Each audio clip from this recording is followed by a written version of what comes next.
Alright, mga bro, makinig kayo dahil may mga bonggang balita tayo na diretso mula sa Philippine Air Force.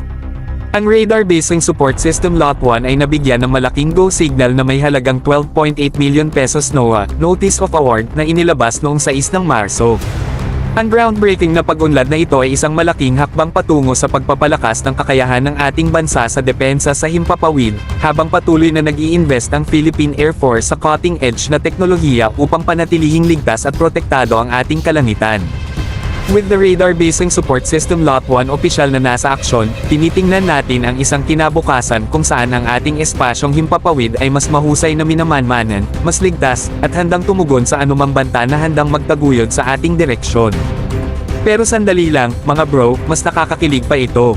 Hindi lang ito tungkol sa paggastos ng milyon-milyon sa mga high-tech gadgets.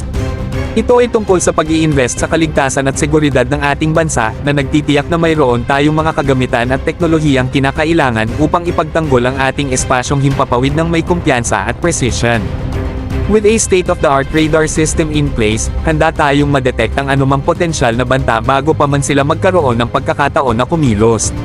Now, that's what I call staying one step ahead of the game, mga bro.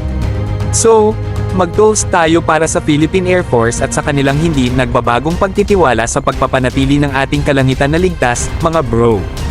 With the Radar Basing Support System Lot 1 naka-lock-in at handa nang mag-operate, we're soaring towards a future na mas maliwanag, mas ligtas, at mas protektado kaysa kailanman.